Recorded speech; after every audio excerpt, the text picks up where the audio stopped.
In this video, we're going to take a look at the microphone in front of me here, which is the Fifine K688. It's a dynamic microphone that is USB and XLR capable. This is not a sponsored video, but they did send this to me to try out and give my opinion on, and that's exactly what I'm going to do.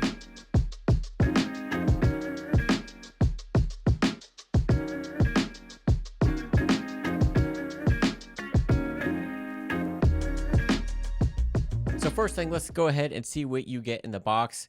You'll see as you open it up, you do get some instructions. With it being USB capable, it shows you how to set it up with your computer, whether you are running it on Windows or Apple. It also shows you that you can hook it up to a PS4 or 5. And then you get the microphone itself. You get a 8.2 foot USB-C to USB 2.0 cable. And then you get a microphone adapter as well, so it'll adapt to any microphone stand that you may be using or even a boom arm. So let's take a close-up look at this microphone starting at the back. You see you do have your XLR port, your USB-C port, you do have a 3.5 millimeter headphone jack, and then these two knobs at the back will control your headphone volume and then your gain volume when you have this hooked up via USB. And the body of this microphone is made of all metal, and then you'll see the shock mount here has this outer ring attached to bands, and then that inner ring there is screwed directly to the microphone itself. So this helps with any bumping in the microphone or vibrations from your table or anything like that. At the very top of the microphone, it does have a mute button. So when it's plugged into the USB, it will light up green. Green means you're good and it's recording your voice. Tap that top, it'll light up red, and that will mute the microphone. And to unmute, just tap that one more time. It does come with this gray pop filter. It is a little bit different than most microphones that you see. It is more of a velvety type pop filter. And when you remove the pop filter, you will see an all metal cage around the capsule. And this will also help reduce those explosives as well as using that windscreen. And here are some technical specifications on the microphone itself. It does have a cardioid polar pickup pattern, does have those two connections that we went over. It does have USB power consumption when you are hooked up to your computer, PC, or even that gaming console. It does have a 16-bit 44.1 to 48 kilohertz. And when you are using the USB function, the gain knob on the back has an adjustable range from 0 to plus 12 decibels. So I was able to use this on our hour-long podcast on my main channel, and we usually run about an hour and have several different microphones that we try out every week. I typically tend to use the Shure SM7B or the Shure Super 55. I love those microphones, but trying out this one, it sounded really good, especially for the price point, coming in under $80 on Amazon. If you're looking for a great dynamic microphone that sounds good, but don't want to spend the, say, $400 on a brand new SM7B, check out this one because it does sound good. And we do record through the Rodcaster Pro II. And there is a setting on there. I typically don't do any post audio editing unless it's boosting the volume if I need to. But one cool feature in the Rodcaster Pro II is it does have a preset for a podcast studio. So this is what it sounds like with the podcast studio sound turned on. Let me know how this sounds compared to what it was before. We'll go ahead and turn this processing off. And now we're back to just the raw sound of the K688. We'll go ahead and try it one more time. And then this is with the podcast preset on the Rodecaster Pro II with the dynamic microphone setting set to about 45 decibels a gain. And we'll go ahead and turn that back off. Now, if you're not too familiar with Fifine, they are really popular amongst gamers and streamers. If you look on their website, they have a lot of gaming and streaming microphones that are USB capable only, and those you can plug into your laptop or PC, or like I said, the PS4, PS5.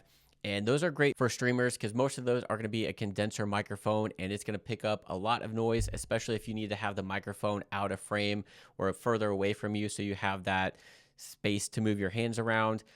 The downside to a condenser microphone is it does pick up room noise. So if you're not in a good sound treated environment with that condenser mic, it is going to pick up room noise or maybe your keyboard, your mouse clicks. It's going to pick that up. Whereas this dynamic mic that's in front of me is going to try and reduce that noise coming around the microphone and pick up only what's in front of it. So with this mic, you're going to want to stay 2 to 6 inches away from it. You want to be pretty close with dynamic microphones and speak into the top of it, kind of like I've been doing. And then you'll see that it's not picking up a lot of the room noise or anything around me. And I'm going to kind of move off axis here, and you're going to see how my voice fades as I move away from the microphone. And that's just that capsule just trying to pick up directly what's in front of it and reducing any noise around it. So we're going to test out this shock mount really quick, and these are great, especially if you have them mounted to a boom arm. It's going to help reduce some of the vibrations and noise that you get from hitting the microphone or your desk. So I do have it just attached to this desk, and I'm going to go ahead and shake the desk, see if you are hearing anything in the microphone. Now I'm going to move the boom arm back and forth, and then I'm going to go ahead and tap the shock mount. I'm going to tap the microphone and the boom arm and just see how that takes out some of that noise. If you are talking and you accidentally bump the microphone, it's going to help reduce that, because if you didn't have that shock mount on there, you'd really hear that noise. Watching this video, you may be trying to decide what is the best microphone for you, whether it's this K688 or something else, but you probably have found out that there is a ton of options out there and a ton of price ranges as well.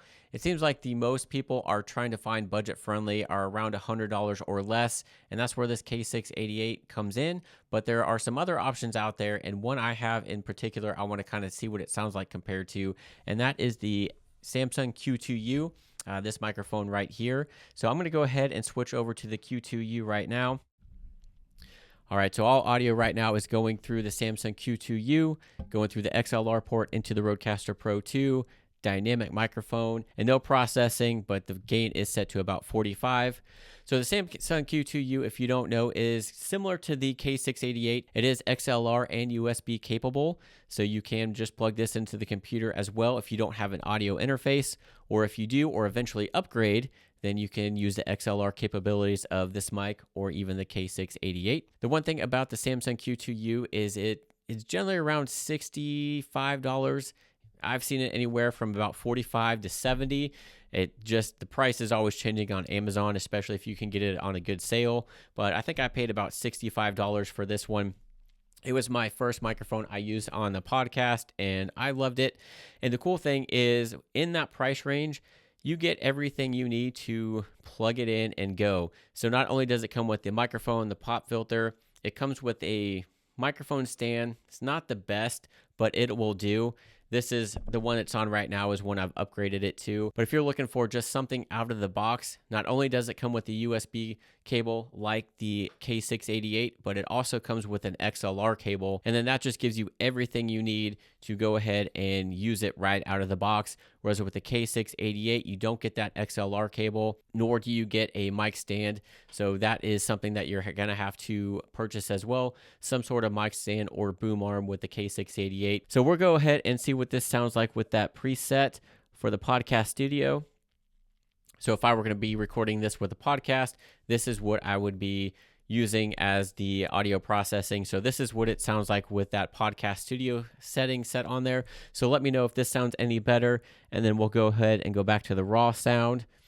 And then this is the raw sound of the Samson Q2U. And I do have a video going over this entire microphone in full review, so I'll post a link to that above. But again, this is the Samson Q2U. And we are back over on the K688. So let me know which one sounds better to you. Now, when I was doing some research on this microphone, a lot of videos that were out there on this mic compared it to the Shure SM7B. Kind of was like, hey, this is the Shure SM7B killer. Not really. So this is a $70 to $80 microphone. The Shure SM7B is a $400 microphone, brand new. The Shure SM7B just has some features and build quality and overall sound that you're not going to get out of this $80 microphone. It comes close though, and if you're wanting something similar to the Shure SM7B but in a much smaller price point, this is definitely it. So I'm not going to say this is better than the Shure SM7B, but I will go ahead and bring it in since that's what a lot of people seem to compare it to. All right, so now you are listening to the Shure SM7B running through the Rodcaster Pro II. Now on the Rodcaster Pro II, it does have a specific setting for the Shure SM7B. So that's what Rode thinks that this microphone sounds the best on. I don't have any presets on it yet. I typically go ahead and put it on that podcast studio, like I said. So this is with the podcast studio preset on, and I have the gain turned up to about 59. So the one thing about the Shure SM7B, it is a pretty gain heavy microphone. So not every audio interface has enough gain just by itself. Sometimes you do have to get some sort of gain booster like a FET head or a cloud lifter just to help give that extra gain that isn't always in that isn't always built into your audio mixer, but Rodecaster Pro II is really good with that to where it will handle it because it has plenty of gain. So that is one downside with the Shure, is it is gain heavy, and then it is an XLR only mic, so it does not have USB capabilities like the K688. And again, it's an all metal construction just like the K688. And this might sound minor, but the way it connects to a boom arm, I love, because it just has this tab here that you have to twist on and off to tighten it. Whereas the K688 and most other microphones, you actually have to twist the whole microphone or shock mount to get it on and off. Kind of annoying, especially for me, because I change out microphones a lot, but I know for most people, it's not a big deal. And then the shock mount on the Shure SM7B is internal. So there's no external shock mount. You just have this yoke here that is connected to, so you can connect it to the boom arm and move it around. Whereas on the K688, you can see it obviously has an external shock mount. I think the Shure SM7B has the better shock mount because I move this thing around a lot and you really get no handling noise. So I'm going to go ahead and move the microphone around and kind of bump the microphone, bump the stand, and just kind of see what that handling noise is. We'll go back to the K688 and then you can kind of see what you hear as far as handling noise, bumping. I hear a lot more in my headphones on the K688, and now we're back on the Shure SM7B. So Shure SM7B has been around for a long time, and there's a reason for that.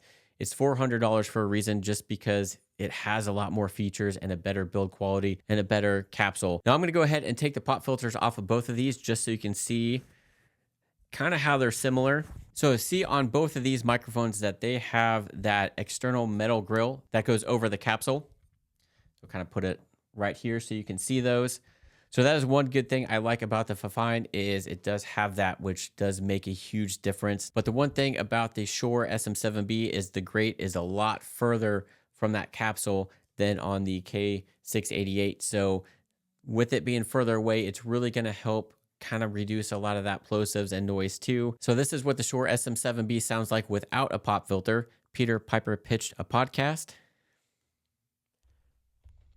And then this is what the K688 sounds like without the pop filter.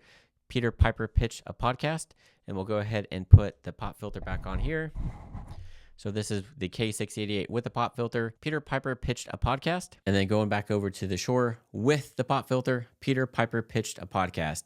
So I think the Shure SM7B does reduce a lot of the plosives a lot more.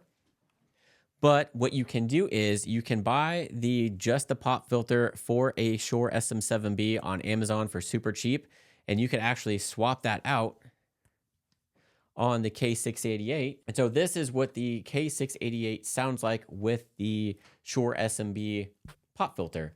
The one thing is with this plastic on the bottom of the pop filter, it doesn't really connect into the microphone. You can take it out of that plastic ring and just set the foam pop filter over the top, and then that will sit on there just like the regular one does. So if you do want to get a K688 and have it look and sound a little bit more like a Shure SM7B, you can buy that aftermarket pop filter on Amazon. I'll turn these to the side, but they do look pretty similar when you have the same pop filter on those. So with all that being said, I, in my personal opinion, don't think the K688 is an SM7B killer. I mean, you got $400 worth of quality, and it is $400 for a reason. You just can't get all of those features in the K688. They've come close. There's a lot of great features with the K688, and at that $80 price range, it is a great sounding microphone. It's great put together, but it's just never going to be the Shure SM7B. But it does get pretty close, especially if you want kind of the Shure SM7B but don't want to pay that price, then the K688 is a great option for that under $100 price range. All right, so we're back on the K688. I'm gonna go ahead and turn that podcast studio back on just so you can hear that. They actually have a broadcast. So this is the broadcast processing that it has, and then it also has neutral. So this is the neutral sound that the Rodcaster Pro II has. I personally like the podcast studio, which we're back on that one. So I think if you have a Rodcaster Pro II, this microphone sounds the best with that dynamic microphone setting. and then the podcast studio. So everybody has a different voice. So depending on your voice, you may sound great with no audio processing on this microphone, or you may need to add in some lower tones or higher tones, just all depends. And you can do that in post editing. If your audio interface doesn't have any built-in processing that you can use, you can always do that later in post. Not a big deal. So if you don't have an audio interface and are getting this for the USB function, let's go ahead and hook this up to my laptop directly through that USB connection and see how it goes and sounds. In the upper left-hand corner of your desktop, you're going to select the Apple icon and scroll down to System Preferences. Then you're going to go ahead and click the Sound, and this will display the Sound Preferences pane. Go ahead and click the Input tab and select the Fifine as the input microphone. Drag the progress bar to adjust the volume of the input. You can also adjust this using the gain volume knob on the back of the microphone. Click on the Output tab to decide how you want to monitor your sound. Most of the time it will default to your MacBook Air speakers, but if you want to listen to your audio directly from the microphone itself, go ahead and plug in your headphones to the 3.5 millimeter jack on the bottom of the microphone, and then go ahead and select the Fifine microphone as your output device, and then you can adjust the volume of your headphones through the knob on the back of the mic, and then this way you can monitor your sound through the microphone directly.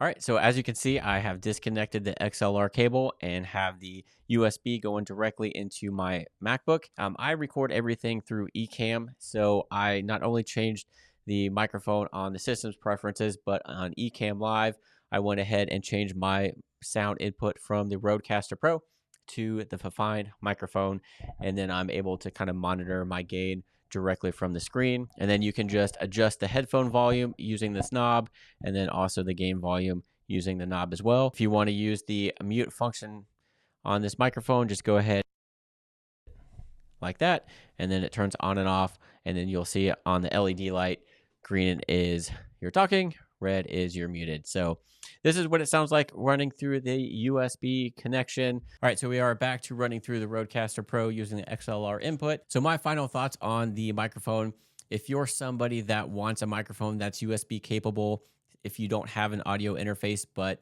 you want to have that XLR capability in case you one day get an interface, and then that way you don't have to buy a different microphone, you can use the same one and apply that extra money to your audio interface. This is a great microphone. If you also want a microphone with that dynamic sound, and if you're not in a perfect sound environment like most of us are, this is going to really help reduce a lot of that room noise or any background noise you have to give you the best possible sound given your situation. So in the overall build quality of this microphone is great, all metal. The only complaint I have on the build quality is where it connects to the boom arm or your mic stand is plastic, and that knob right there is plastic too. Could potentially break. Most of us probably won't see that, but I would like to have seen that metal. But again, with the price point it's coming in at, it can't be perfect. The plosives on this thing are a little more susceptible than some of the other microphones. So if you're somebody that is prone to doing a lot of plosives, I would definitely sit back further from the microphone, maybe about 6 inches versus being closer, or kind of talk off to the side. That might also help with your plosives. So if you guys are interested in this microphone at all, check the link below in the description. I will have the Amazon link to this mic. If you're interested in any of the other microphones or anything else I use, check that description. I'll have everything listed down there, plus the pop filter for that SM7B if that's something that you'll want to throw on this microphone. If you guys have any questions, let me know down in the comments. And if you want to continue your microphone search, go ahead and check out this playlist here where I go over some other microphones and do some more comparisons.